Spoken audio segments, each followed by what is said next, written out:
एक ही बेटा हो मेरे बेटा पे, 4 लड़के के बाद भयो मेरा बेटा 5 साल का 6 साल में पैरों से खुंद खुंद के मेरी बहू की मेरे बेटे की नाती की मौत हो गई।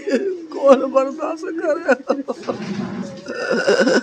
मेरा 5 साल का बेटा छठी में हो, छठी साल में ये नीला साहिब पड़ रहे मेरे बाबू के पैरों से खुद खुद के दम निकल रहा हूँ। मेरा बेटा जने कौन सी कन्नी ऐसी करके आया, ऐसी बुरी मौत वही मेरे मासूम बच्चा की।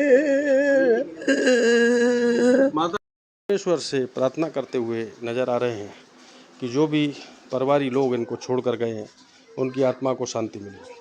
ये भला पूरा परिवार है, देख सकते हैं कई गृहिणी हैं, बच्चे हैं, वृद्ध माता भी हैं, पूरा परिवार भरा हुआ है और सभी लोग संवेदना व्यक्त करने परिवारी जनों से मिलने आए हैं। जैसे ही राहुल गांधी जी को पता चली कि इस तरीके की घटना हाथरस में हुई है, वो चूँकि लोकसभा चल रही थी, उन्होंने समय निकाला वहाँ से और आखिरकार पीड़ित परिवारों से मिलने के लिए चले आए हैं।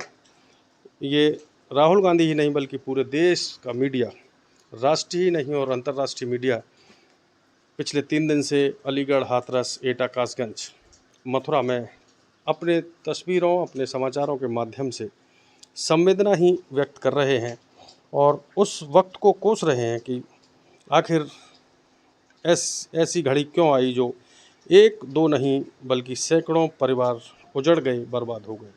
ये वृद्ध लोग भी बैठे हुए हैं, सभी के चेहरे पर मातम पसरा हुआ है। पीछे पशुओं को देख सकते हैं, पशु भी औपचारिकता भर के लिए पेट भर रहे हैं, लेकिन वह भी समझ रहे हैं कि कोई ना कोई ऐसी बात ज़रूर है जो हमारी ओर। क्या नाम है? सुनहरी देवी नाम है मेरा सर। तो अम्मा क्या हुआ था ऐसा जो एकदम घर में मातम पसरा हुआ है और देश के बड़े बड़े नेता आपके घरों की ओर आ रहे हैं? सबसे पहले बेटा हमारी किस्मत लूट गई। सबसे पहले तो सत्य के साथ में गई मेरी बहू, मेरा लड़का। मैं भी गई बेटियों को लेकर, तो मैं टेम्पू से गई, मेरे बाग से गए बच्चे। माँ भीड़ में जाकर मैं अलग बैठी, मेरी बहू अलग बैठी, लड़का मेरा जैनसन में बैठी। अब समापत के बाद में और मेरी बहू भीड़ में धक्का मुक्की में यार क्या हुआ, रेले में मेरी बहू खत्म हो गई, मेरा नाती खत्म हो गया। एक ही बेटा हो मेरे बेटा पे, 4 लड़के के बाद भयो मेरा बेटा 5 साल का 6 साल में पैरों से खुंद खुंद के मेरी बहू की मेरे बेटे की नाती की मौत हो गई। कौन बर्दाश्त करे। मेरा 5 साल का बेटा छठी में हो, छठी साल में ये नीला साहिब पड़ रहे मेरे बाबू के पैरों से खुद खुद के दम निकल रहा हूँ। मेरा बेटा जने कौन सी कन्नी ऐसी करके आया, ऐसी बुरी मौत वही मेरे मासूम बच्चा की। माता जी अभी देखिए परमेश्वर ने जो किया है वो मेरे हुआ तो गलत ही बेटा है। पे वो एक बेटा हो 4 दिन पहले पैदा हुआ, बस कहते 5-6 साल में पाले पाओ इतना बड़ा। माता जी हमारा दुख आपके दुख के साथ हम लोग सभी हैं। देर में मेरा बेटा की जिंदगी समाप्त हो गई। बाबूजी मेरा दिल वाला सासू ना कर तुम बच गई थी सारी है। कोई धन दौलत अगर आप इतना दुखी होंगी तो बच्चों का क्या होगा? नौकरी धैर्य रखिए, धैर्य रखिए। कछु ना है। माता जी धैर्य रखिए, सब ऊपर वाले की मर्जी थी जो हुआ। रोज का खाना है वो। वृद्ध माता को देख सकते हैं आप किस तरीके से काफ़ी दुखी हैं, शब्द नहीं हैं, सिर्फ आंसू बयां कर रहे हैं कि घर में किस तरीके का संकट बीता है और परिवारी जन बहुत दुखी हैं। अभी परिवारी बच्चों से बात करेंगे। बेटा क्या नाम है आपका? डॉली। डॉली। डॉली माता जी जिस दिन गई थी तो आप जिद नहीं कर रही थी वहाँ जाने की? सत्संग में जाने की आपने नहीं कही थी? नहीं, अपने आप ही गई। आज आपके घर राहुल जी आए थे? आए थे। आपकी मुलाकात हुई? गई थी। क्या कह रहे थे बेटा वो आपसे? संभाल के रहना बेटा। ये तो आपकी मम्मी ने भी कहा। मम्मी कह के गई थी लड़ना मत और संभाल के रहना। यही बात राहुल जी ने कही। हाँ। तो ये बच्चे निशब्द हैं, शब्द नहीं हैं बच्चों के ऊपर। परिवार में सभी जिम्मेदार लोग अफसोस में, गम में, शोक में डूबे हुए हैं। क्या संवेदना व्यक्त करके गए, क्या कह के?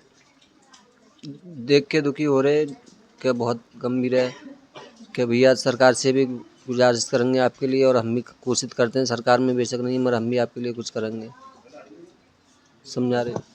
ठीक है, आपके घर के 2 लोग थे, इस गांव के 4 लोग थे, लगभग 100-150 लोगों की मौत हुई है। उसके लिए किसको आप जिम्मेदार समझते हैं? भैया हम तो अपनी किस्मत को दोषी समझ रहे हैं, हम किससे दोष लगाएं। मेरी किस्मत में लिख रहा होगा मेरे लिए ऐसे मेरे बेटा मेरी वाइफ छोड़ जाएगी। आप थे उसमें? मैं साथ था। क्या हुआ था एकदम जो एकदम आप बदहवास हो गए और बिछड़ गए? जैसे गाड़ी रोड पर चल रही ना, वैसे वाहन चलते गए, उनसे मैं जब मैंने टकराया तो एकदम टकराने के बाद में तो एकदम पेट भिंचा, तो मैंने आवाज़ दिया कि अरे कौन है रे इतने कर रहे, धक्का मत मारो। चोट बताओ। जब मेरे बाजू में ये इतनी चोट लगी है ये मेरे जी।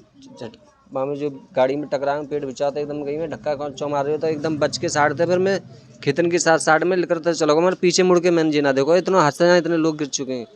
पर मतलब आप सेफ साइड हो गए और आगे की ओर बढ़ते चले। हाँ आगे वो की सिकंदराबाद की तरफ में बढ़ता चलाया हूँ। जहाँ मेरी बाइक मोटरसाइकिल स्टैंड पर खड़ी, बाइक निकालने था, मैंने बच्चे मेरे आ जाएंगे। जब मोटरसाइकिल जब मैंने निकाल ली स्टैंड पर, वहाँ निकालने में 1 घंटा कम से कम लग गया मोटरसाइकिल स्टैंड लगाने में। और जब मैं देख रहा हूँ मैंने रोड पर अभी तक मैंने कहती हूँ समापन के बाद जहाँ जी मैं वहाँ को ना पहुँची। नहीं, 1 घंटा हो गया था, तो क्या साइकिल स्टैंड नीचे पे था जो आपको उधर हाँ, भीड़ नहीं दिख पा? नीचे पे था। मैं भी गया था कल, और दूर था और जहाँ हादसा हुआ उस पे जो मोटरसाइकिल स्टैंड जो हादसा हुआ था उससे एटा की तरफ साइकिल स्टैंड था या रॉन्ग साइड में साइकिल स्टैंड? सिकंदराबाद की तरफ। मंदिर के पास। हाँ मंदिर के पास था वही। काफी देर बाद जब घटना हुई तो आपको कब पता चला कि यहाँ पे बहुत से लोग मर गए? जब मैंने बाइक रोड पर निकाल ली है, जब मैं ढूंढने पहुंचा हूँ पंडाल की तरफ, जब मेरे बच्चे नहीं पहुंचे हैं, तो जब मुझे वहाँ पता पड़ी कि हाँ इतना हादसा हो गया है। क्या देखा, आंखों देखा, क्या दृश्य? आँखों देखा तो मैंने इतना देखा, वहाँ पर नहीं मुझे एक भी लाश नहीं मिली, खाली चप्पल वप्पल इसी ने भर भर के उनमें खेतन में वो ले जा रहे। कौन ले जा रहा था खेतों में? पता नहीं वहाँ के लोग हैं कोई जो चप्पल वप्पल में कौन कौन है, वो तो मैंने पहचान तो मुझे हुई नहीं कि कौन है। तो वो कहाँ ले जा रहे थे, घरों पे ले जा रहे थे? नहीं खेतन की तरफ डाले से भर भर के, मतलब ढैचा भैंचा था उसमें। अपने कार्यक्रम स्थल से साफ सफाई दिखाने के लिए अपना एरिया क्लियर करके दूसरी तरफ फेंक रहे थे, ये मतलब है आपका? अब जब तो पता ना कौन है कौन नहीं, मैं तो नहीं, पहचान मतलब नहीं। जो पंडाल था उससे बाहर कर रहे थे? पंडाल के गाय रोड के सहारे ही जो कपड़ा लेते पड़े थे, चप्पल वप्पल थी। तो एम्बुलेंस वगैरह आपने कोई कोशिश मैंने करी? कोई एम्बुलेंस ना देख पाई अब तक। तो जब फिर मैंने देखा, मेरे जो गांव की एक भाभी वो बैठी, मैंने भाभी तुमने मेरी वाइफ को मेरे बेटे को देखा? तो बोले छोटे हमने ना देखा। तो मैं भनते ही एकदम मैं घबरा हुआ, मैंने की अगर होती तो अब तक मेरे पास में आ जाती। जब फिर मैंने कहा सांड के पास जा रहा हूँ, मैं आवाज़ लगवाऊंगा अगर कहीं बैठी होंगी तो इंतजार कर रही हूँ। जब सांड के पास पहुँचा तो सर मेरा बेटा वहीं सांड बार इनके पास में बिल्कुल पड़ा, उसमें कुछ नहीं था। मैं रोने लगा, उठा लिया। तो वहाँ के कुछ लोग बोले भैया इसको हम लेके गए मेडिकल तक मगर ना बचा पाए, ख़त्म हो गया जी। मैंने कहा भैया की मम्मी और है, तो भैया जहाँ तो है नहीं। मैंने की होती तो इसको ढूंढने के बाद में जब बच्चा मुझे मिल गया तो एक भैया बाइक लेके पुलिस वाले वो अपनी बाइक पे बैठा के बच्चा लेके गोद में इसको ले लो और उन्होंने अपना ओछा दो कैसे डाल लो इस पर। तो जब मैं वहाँ पहुँचा हूँ मेडिकल हॉस्पिटल, तो जब मेरी लाश पर ही दर्ज तो दे देखा उनमें पहचान करो। मैंने की इनमें तो बाहर बरामदे में, हाँ, चबूतरे में, स्टील चेयर पर, और एक एक बेड पर 2-2 लाशें थी सर। मेरी वाइफ बाबा पड़ी एक वो बन रही है का स्लिप सी उस पर पड़ी। तो देख सकते हैं ये आंखों देखा दृश्य जो साथियों हमने ग्राउंड रिपोर्ट से आपको दिखाया था, लगभग वही दृश्य। मेरी बात नहीं हुई, चाचा जी की हुई थी। नहीं हुई आपकी बात? कुमारी शांति। शांति जी, अब इस जो दुख है इसको कैसे परमेश्वर आपको इस दुख को सहन करने की शक्ति दे, और राहुल जी ने क्या कहा और क्या लगता है? उनने समझाया कि और ये कह रहे थे कि हम अपनी तरफ से पूरी मदद करेंगे आपके लिए, सरकार के द्वारा जो भी हमारे इसी बोला था बस। सरकार के द्वारा ठीक है वो मदद करेंगे। एक सवाल और खड़ा होता है, क्या आप भी इस सत्संग में शरीक होती थी?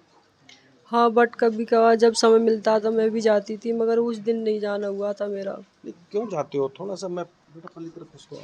अब मैं ये पूछना चाहता हूँ सवाल कि डॉक्टर अंबेडकर के फॉलोवर्स हैं आप लोग, मुझे लगता है। जी। डॉक्टर अंबेडकर ने कहा था कि पूंजी हमारे असली ग्रंथ शिक्षा है, तो उसके बाद भी आप लोग पाखंड और इस तरीके के सत्संगों में क्यों क्योंकि जब पहले से ही दुखी थे तो हमने सोचा कि हम बाबा के यहाँ जाएंगे तो हमें कुछ सुख शांति मिलेगी। हमें क्या पता ही वहाँ जाने के बाद इतनी बड़ी सुख शांति मिल जाएगी, इसलिए जाते थे हम। कारण क्या था, क्यों जाते थे आप उसके बाद? ये मेरा सवाल नहीं बल्कि लाखों लाख लोगों का सवाल था कि आखिर लोग क्यों जाते हैं बड़ी संख्या में। और 132 सरकारी आंकड़ों में 132 लोग मृत हुए हैं, विशेषकर महिलाएं, माता बहनें हैं, और उससे ज़्यादा लोग बता रहे हैं कि बहुत से लोग मर गए, अपने परिवारीजनों को ले गए।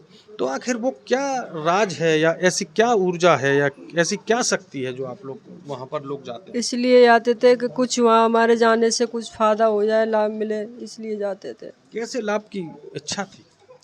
जैसे ही आप की दुआ लेते हैं, ऐसे सोचा कि कुछ अपना काम धंधा बन जाए, जो भी सोच रखा है, या इसी श्रद्धा के भाव से जाते थे। तो क्या लगता है, ये धर्म के जो ढोंगी कहेंगे इन्हें, या सच में शक्ति है, या भगवान है बकौल बहुत से लोगों के कि हमारे भगवान थे?